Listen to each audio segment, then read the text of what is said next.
Hello friends, welcome back to my channel. मेरा नाम है शोएब अंसारी, आप देख रहे हैं CSD वेलनेस। हाजिर हूँ मैं और एक नए वीडियो के साथ में। दोस्तों, जो आज की हमने टॉपिक रखी है वो है हमारा पैल्पिटेशंस के ऊपर में, यानी धड़कन के ऊपर में। जो धड़कन है पेशेंट को होता है, लोग आता है, पेशेंट्स ऐसे आते हैं कि मेरे पास कि सर मेरा ना बहुत धड़कन हो रही है, बहुत तेज़ दिल धक धक कर रहा है, एकदम से जो है कि बहुत तेज़ धक धक धक धक धक हो रही है। और धड़कन जो है कि अक्सर जो है कि रात को ज़्यादा हो रही है, यानी रात को धड़कन ज़्यादा महसूस हो रही है, घबराहट हो रहा है, बेचैनी हो रही है। जो है कि धड़कन की वजह से ऐसा लगता है कि मेरी जो हार्ट बीट्स है मैं सुन सकता हूँ, इतनी तेज़ धड़कन होती है। और फिर ये जो है कि कुछ टाइम के बाद में ठीक हो जाती है। तो ऐसा सिम्टम्स लेके पेशेंट आता है धड़कन को लेकर के। दोस्तों, धड़कन के बारे में हम बात करें अगर, धड़कन क्या चीज़ है। तो दोस्तों, जो धड़कन होने की जो मेन वजह है, कुछ जो है कि some time of heart disease है, कुछ टाइप की हार्ट डिजीज़ है, टाकीकार्डिया की वजह से आपका जो है कि धड़कन बढ़ सकती है। एक्सरसाइज आपने कर दिया तो धड़कन बढ़ सकता है। फीवर में धड़कन जो हार्ट बीट्स हैं वो बढ़ जाता है आपका। और कुछ मेडिकेशंस अगर आप इस्तेमाल करते हैं तो जैसे कि आपका कोल्ड का, कफ का मेडिकेशंस, उसकी वजह से आपकी धड़कन बढ़ सकते हैं। हार्मोन चेंजेस, अगर आपकी बॉडी में हार्मोन चेंजेस हो रहे हैं, चाहे वो जो है कि मेंस्ट्रुएशंस यानी ड्यूरिंग मेंस्ट्रुएशंस, प्रेगनेंसी या फिर मेनोपॉज के दौरान भी आपकी धड़कन तेज हो सकता है। या फिर हाइपरथायराइड एक डिजीज़ होती है, या फिर हाइपोथायराइड डिजीज़, इन दोनों में आपका जो है कि धड़कन ज़्यादा हो सकता है।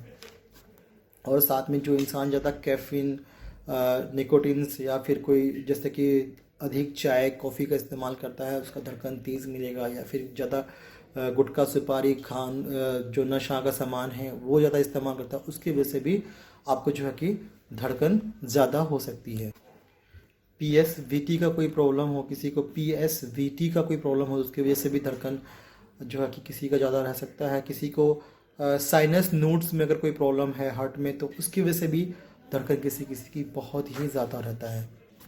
और जो पैनिक अटैक है या फिर स्ट्रेस, एंजाइटी और जो है कि डिप्रेशंस, तो इन सब कारणों की वजह से भी आपका जो है कि पल्पिटेशंस हो सकते हैं, धड़कन बढ़ सकती है। दोस्तों, जैसे कि मैंने इतने सारे डिजीज़ के बारे में बात किया आपको, इन सब कारणों से धड़कन किसी का ज़्यादा हो सकता है। लेकिन मैं बताना चाहूँगा दोस्तों कि इन सब जो डिज़ीज़ हैं, डिज़ीज़ की वजह से धड़कन सिर्फ 10% मरीजों को होता है, लेकिन 90% लोगों को जो धड़कन की प्रॉब्लम होती है वो एंजाइटी, स्ट्रेस या फिर डिप्रेशन की वजह से होती है। यानी 90% जो केसेस हैं वो सिर्फ एंजाइटी, स्ट्रेस और डिप्रेशन के केसेस में धड़कन तेज़ होता है।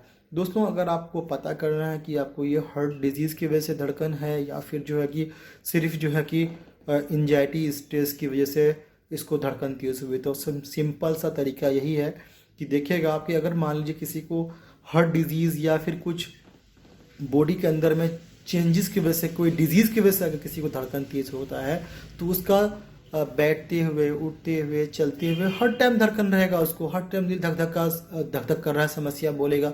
लेकिन आप देखना, ऑब्जॉर्व करना कि आपका जो पेशेंट है वो अक्सर जो है कि रात को, यानी कि जब रात होगा, जब सोने का टाइम होगा, उस टाइम बोलेगा कि मेरे को घबराहट होती है, मैं अपना दिल की धड़कन को सुन सकता हूँ, काउंट कर सकता हूँ, इतनी तेज़ धड़कन बढ़ती है हमारी। तो अगर जो पेशेंट को एक टाइम होती है रात को सिर्फ ज़्यादा धड़कन बढ़ती है, इसका मतलब है कि वो एंजाइटी, स्ट्रेस या डिप्रेशन की वजह से हो रहा है। क्योंकि अगर किसी डिजीज़ की वजह से होता तो वो हर टाइम होता, चाहे वो चल रहा हो तब भी होगा, उठते बैठते हर टाइम होगा। इसका मतलब है कि आपको समझ में आ गया होगा कि धड़कन जो है वो बेसिकली किन किन वजह से होती है। और जो है कि thank you so much for watching my videos. और कैसा लगा मेरा वीडियो प्लीज़ मुझे बताइए कमेंट सेक्शन में। और अपना बहुत ख्याल रखिएगा। Have a nice night, take care, अपना खूब ख्याल रखिएगा। Bye, take care.